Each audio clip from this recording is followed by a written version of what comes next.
युगों से युगों तक एक ही है राजा, महिमा के सिंहासन पर बैठा बादशाह।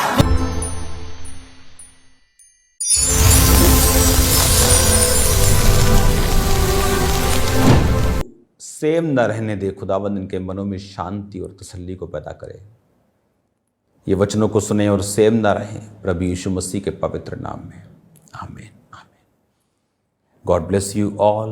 कॉन्ग्रेचुलेशन आप सबको प्रेयर माउंटेन के लिए। रोज की रोटी जो आप रोज सुन रहे हैं, एवरी डे रोज वचन को सुनना, ये आपके लिए मेरे लिए ब्लेसिंग है। मेरा सुनाना मेरे लिए ब्लेसिंग है। आसान नहीं है लेकिन मुश्किल भी नहीं।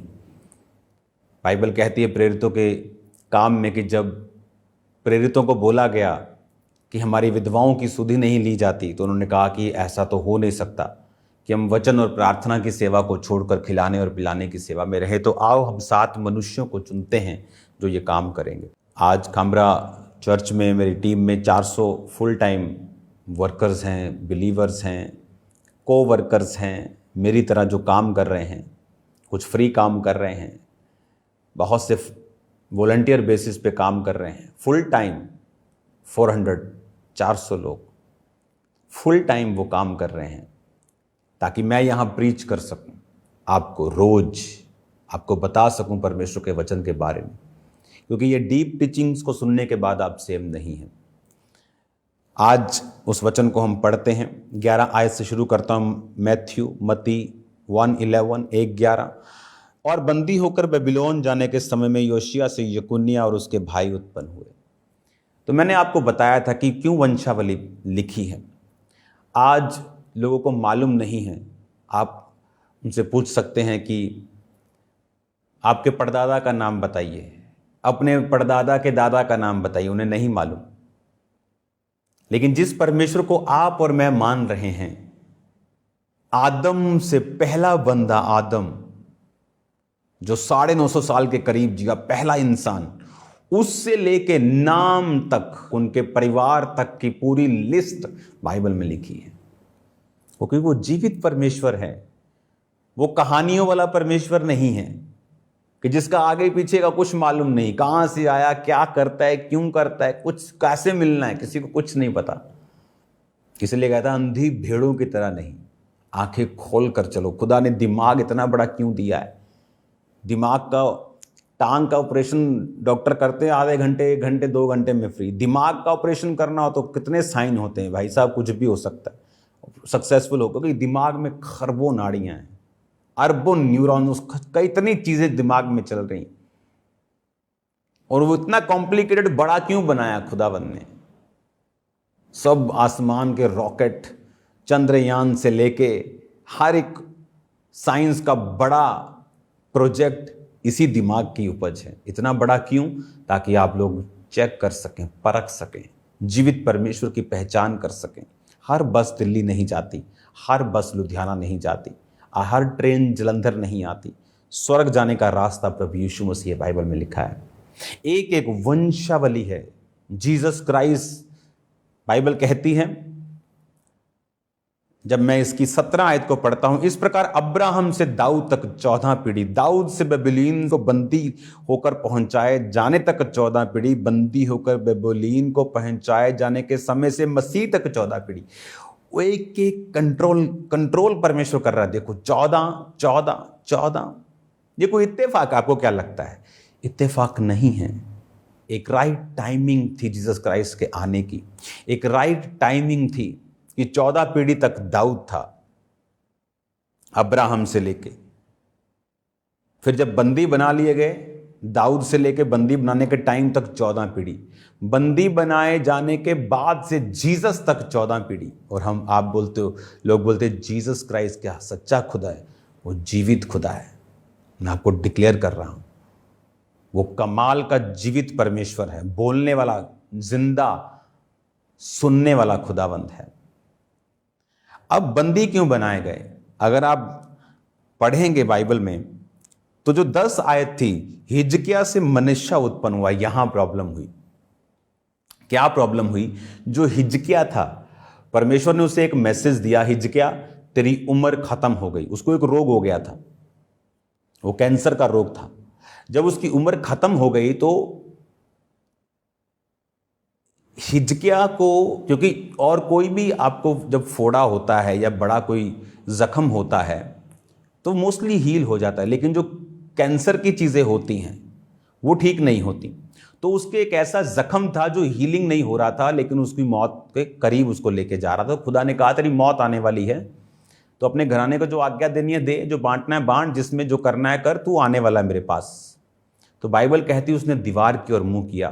तो बाइबल कहती है उसने दीवार की ओर मुंह किया और वो रोया और प्रभु को बोला कि परमेश्वर, मैं आज्ञाओं को मानता आया हूं, मैं तेरे साथ वफादारी करता आया हूं, मैं अपने पूरे तन मन से तेरे साथ चलता आया हूं, मैं मरना नहीं चाहता।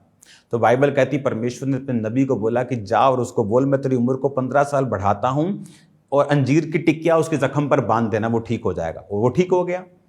उसको प्रभु ने निशानी भी दी कि घड़ी का इधर जाती जाती घड़ी होती थी, वो इधर चली जाएगी। तो उसको अलग आप बाइबल पढ़ेंगे तो आपको समझ आएगा। यो यशायाह 38 में, या आप पढ़ लेना कहाँ पे हिजकिय्याह की स्टोरी है, 2 जगह बाइबल में उसकी स्टोरी है, इतिहास में भी शायद है, तो आप उसको पढ़ लेना। तो जब उसका टाइम आएगा तो मैं आपको पढ़ा दूंगा। तो जब अब आगे सुनने वाली बात है, क्यों बंदी बनाए गए? तो बंदी इसलिए बनाए गए कि जब परमेश्वर आपको ग्रेस देता है, मेक श्योर आप उस ग्रेस को अब्यूज ना होने दें। अब्यूज कैसे हुआ कि जब हिजकिय्याह को 15 साल उम्र मिल गई, तो जब पड़ोसी देश के राजाओं को मालूम हुआ कि भाई साहब वो तो डेथ बेड से मरता मरता भाई साहब ये तो पूरा चंगा हो गया बंदा, तो उन्होंने, अब ऊपर से खुश हैं लेकिन अंदर से तो फिर जले पड़े हैं वो, और वो आए इसके पास। और बाइबल कहती हिजकिय्याह ने अपने सारे हथियार कहाँ रखता है, क्या सिस्टम है, अपने दुश्मनों को दिखा दिया। परमेश्वर नाराज हुआ और उसको श्रापित किया। पर हिजकिय्याह इतना मंदबुद्धि था कि उसने उस श्राप को रिवर्स करने की कोशिश नहीं की, क्योंकि प्रभु ने कहा था तेरे वंश के टाइम में ऐसा होगा। उसने कहा ठीक है। और अगर आप बिब्लिकल हिस्ट्री का सबसे वर्स्ट मोमेंट, सबसे खराब, सबसे दुखदायी घटना इस समय तक, बंदी होने तक, इस समय तक अगर सबसे कोई वर्स्ट घटना घटी है बुरी, तो वो बंदी होना थी। पूरी इज़राइल कौम को बंदी बना लिया गया। सबसे वर्स्ट, आदम के गुनाह के बाद, नूह के सारी फ्लडिंग के बाद, ये वन ऑफ द टॉप सबसे बुरी घटना इज़राइलियों के साथ घटी है। रीजन, क्योंकि जो उसका बेटा था 10 आयत में, हिजकिय्याह से मनश्शे पैदा हुआ। ये जो मनश्शे था ये जड़ था, क्योंकि मनश्शे एक ऐसा राजा हुआ है इज़राइल का जिसने सबसे टॉप और सबसे भयंकर और सबसे खतरनाक पाप इज़राइल से करवाए थे। वो बाल पूजा हो, वो व्यभिचार हो, वो जादू टोना हो, परमेश्वर के खिलाफ चलना हो, सबसे भयंकर जो पाप करवाए थे वो मनश्शे ने करवाए थे। आज प्रभु जब आपको फजल देता है, आप मरने वाले थे, आप डूबने वाले थे, जीसस क्राइस्ट के बारे में मालूम हुआ, आप उसमें आए, आपके नशे छूट गए, आपकी बीमारियां चली गई, खुदावंद ने आपको ब्लेस किया, खुदावंद ने आपको बरकत दी। लेकिन अब जब लंबा समय मिल गया है, ग्रेस पीरियड मिल गया है, खुदा ने दया कर दी है, तो मेक श्योर आप ऐसा कोई काम ना करें कि आप वर्स्ट हिस्ट्री में आपका नाम लिखा जाए। कुछ लोग प्रभु में मर रहे होते थे, प्रभु में आते थे, नशा छोड़ दिया, सेवकाई में आ गए, सेवकाई में आकर गिर गए, सेवकाई में आकर व्यभिचार किया, चर्च में चोरी की, कमीशनबाजियां की।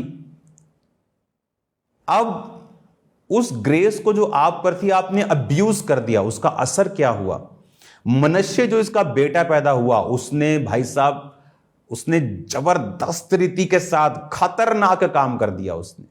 उसने इतना गंदा इज़राइल में माहौल बना दिया कि परमेश्वर ने उन सभी को बेबीलोन के अधिकार में करके वो भवन जो दाऊद ने अपने पर्सनल सोना देके बनाया, सब खत्म कर दिया उन्होंने, पूरी महिमा को मिट्टी में मिला दिया। और मनश्शे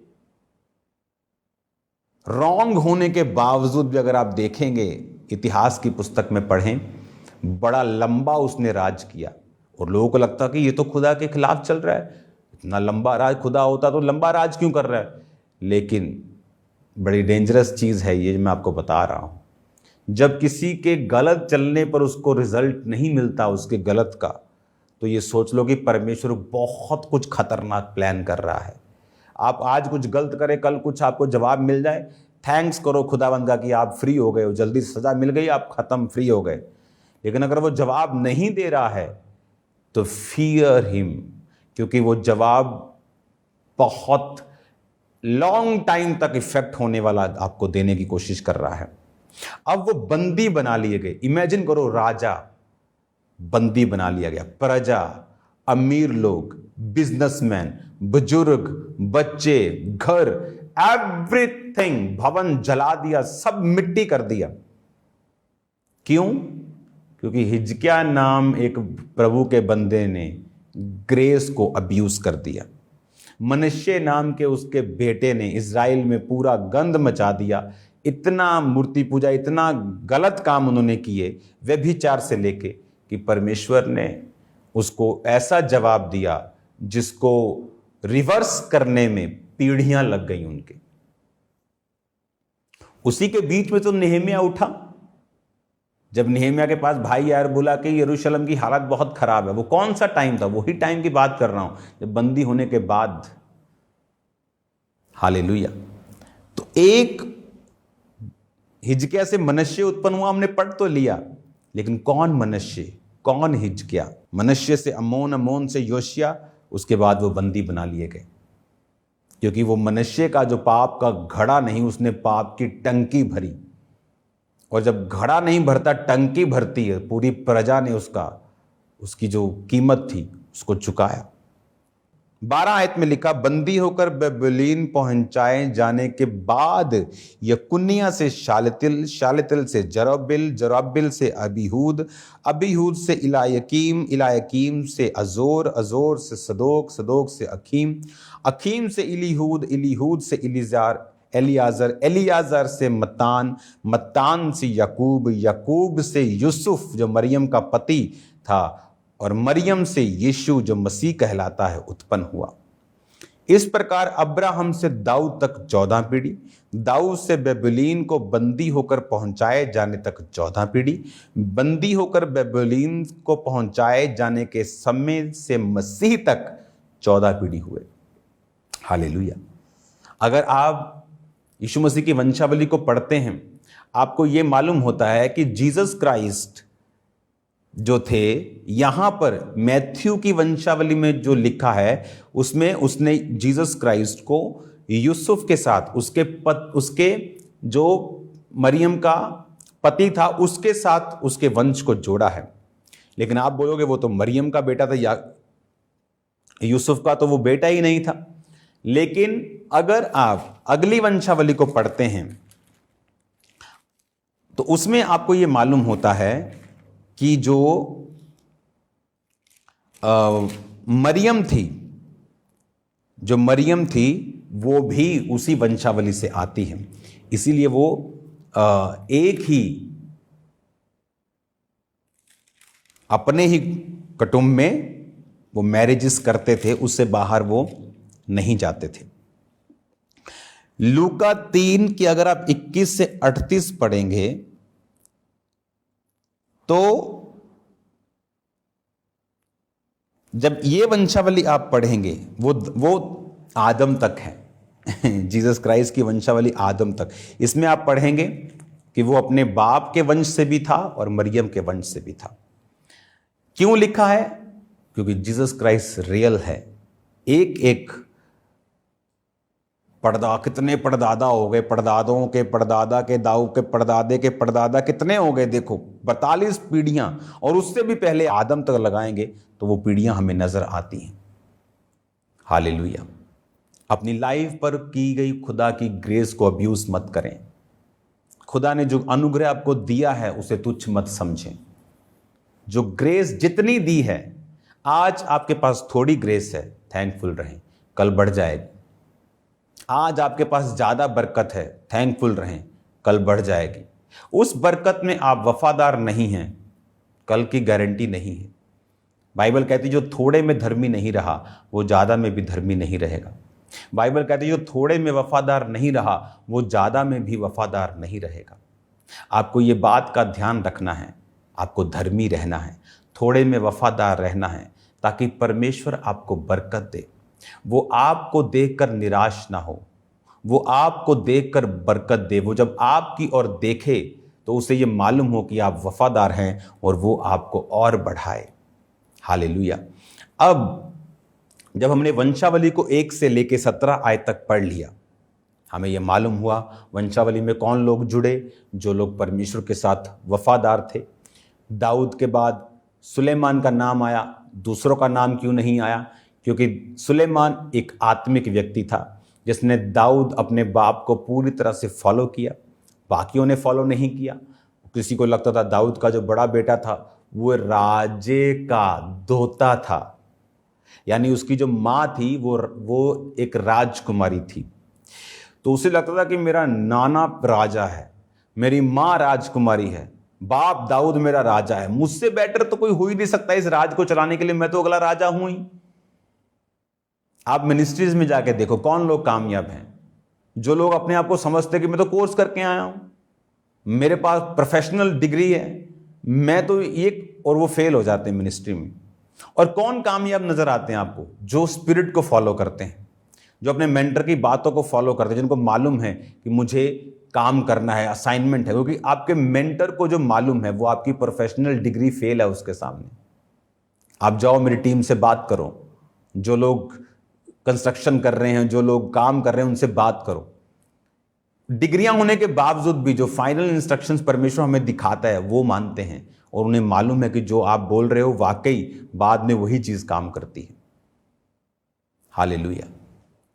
यही चीजें हैं कि जब आप आत्मिक हो जाते हैं, परमेश्वर आपको अपनी बुद्धि देता है, आप में क्राइस्ट की बुद्धि काम करती है। और जब आप इन चीजों को फॉलो करते हैं, आप देखते हैं कौन कामयाब हुए। जो स्पिरिट को फॉलो करने वाले लोग हैं, जो आत्मा को फॉलो करने वाले लोग हैं। एक्सपीरियंस्ड दाऊद का आपने अगर राजा चुनना हो, कौन चुनेंगे? एक आम से,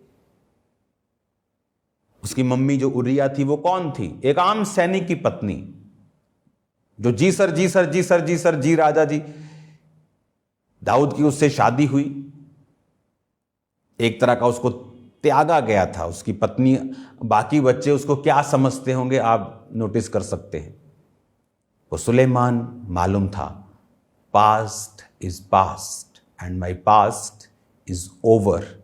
जब खुदा आपको बढ़ाता है, आपके पास्ट को नहीं देखता। जब वो आपको ब्लेस करने की ठान लेता है और आप उसके पीछे चलने को ठान लेते हैं, वो पास्ट को नहीं देखता। उसने तो लिखा है, क्या तुम नहीं जानते यहोवा ने जगत के निर्बलों को चुन लिया है। परमेश्वर ने जगत के तुच्छों को चुन लिया, क्योंकि तुच्छ ये समझ के प्रभु के पास जाते हैं कि मैं जीरो हूं, और हीरो ये समझ के प्रभु के पास जाते हैं कि मेरे जैसा कोई हीरो ही नहीं। और प्रभु हीरो को जीरो और जीरो को हीरो करता है। हालेलुया। सुलेमान कामयाब क्यों हुआ और वो इस वंशावली में क्यों आया? क्योंकि एक्सपीरियंस मैटर नहीं करता, स्किल्स मैटर नहीं करती। पहले आपकी स्पिरिट, आपकी आत्मिकता, स्पिरिचुअलिटी और आपकी जो फॉलो करने की ताकत है वो फॉलो करती है। हालेलुया। उसने दाऊद को उसकी टेस्टिमनी को फॉलो किया। दाऊद के बाकी भाई फेल हो गए थे, लेकिन दाऊद फेल नहीं हुआ। उसी तरह सुलेमान को मालूम था कि मैं फेल नहीं होऊंगा। बाकी भाई उसके फेल हो गए, लेकिन परमेश्वर की मर्जी सुलेमान पे आई, अगला राजा भी वो बना, और वंशावली में भी सुलेमान का नाम है। क्या आपका नाम जीसस क्राइस्ट की वंशावली में है? क्या जीसस क्राइस्ट आपको एक बेटे और बेटी के रूप में देखते हैं? क्या जब वो आपको देखते हैं, जीसस क्राइस्ट के मन में आपके लिए क्या आता है? क्या आप एक उजाड़ू बेटे की तरह उससे भाग चुके हैं, पाप में अपनी मर्जी कर रहे हैं, उड़ा रहे हैं सब कुछ और अकाल में घूम रहे हैं राइट नाउ?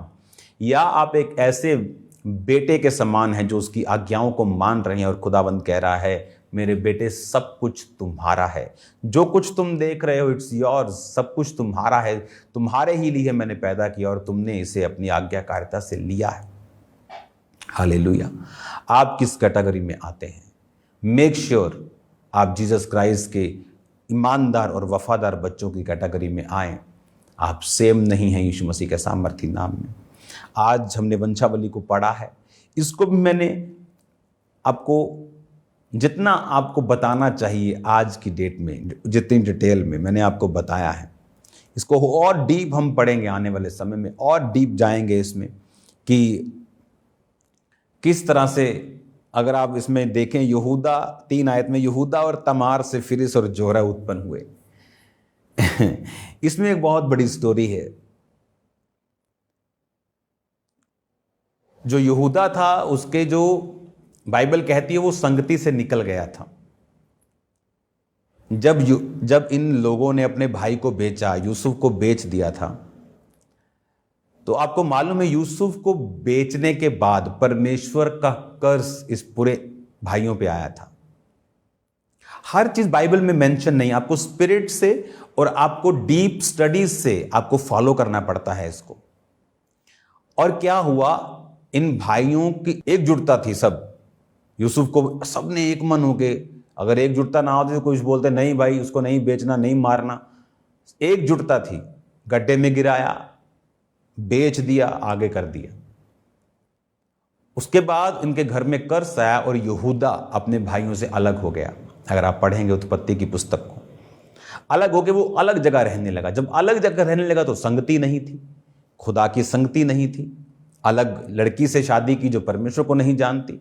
जब आपकी पत्नी, बच्चों की माँ जिसे यीशु मसीह के बारे में मालूम नहीं, तो वो अपने तरीके से बच्चों को पालेगी, अपने तरीके से बच्चों की परवरिश होगी, उसी संसारिक रीति से, बुरे के साथ बुरा, आंख के बदले आंख, दांत के बदले दांत, वही स्कीमें, वही लॉजिक, वही कहानियां, कथा कहानियां, वही डफर किस्से।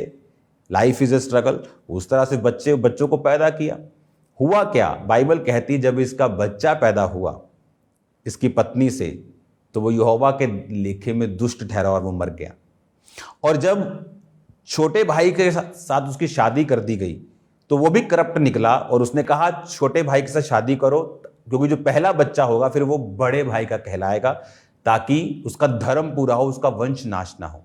लेकिन ये क्रिश्चियन नहीं था, यहूदी नहीं था, करप्ट था, उसने बेबी नहीं किया, परमेश्वर ने उसे भी मार दिया। आप देखना, इसमें से परमेश्वर आपसे बात कर रहा है, वो आपके साथ आपकी लाइफ में काम कर रहा है। परमेश्वर अपने हाथों को उठाएंगे, थैंक यू जीसस। खुदा बाप तेरा पवित्र आत्मा इनकी जिंदगी में अजीब और अचंभी रीति के साथ कार्य करें। खुदा बाप तेरा पवित्र आत्मा इन सब की जिंदगियों में अजीब और अचंभी रीति के साथ कार्य करें।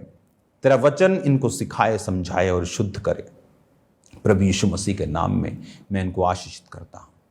खुदावन, जितने पहली बार आज मुझे देख रहे हैं, वचन को सुन रहे हैं, उनके लिए प्रार्थना कर तू उन्हें बरकत दे। और वो लोग जो आज पहली बार जुड़े हैं, अपने हाथों को उठाकर आंखों को बंद करेंगे, मेरे पीछे बोलेंगे, प्रभु यीशु मुझे माफ़ कर, मुझे साफ कर, अपनी आत्मा से मुझे भर।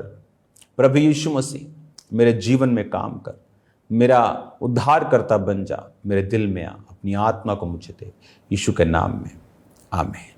आज शाम को प्रार्थना पहाड़ की प्रेयर्स में जुड़ना मत भूलना। फायर प्रेयर, सामर्थी प्रेयर, उस 1 घंटे की आग की प्रेयर्स में आपको रहना है। आप सेम नहीं होंगे यीशु मसीह के नाम में। God bless you all. जय मसीह के सबको।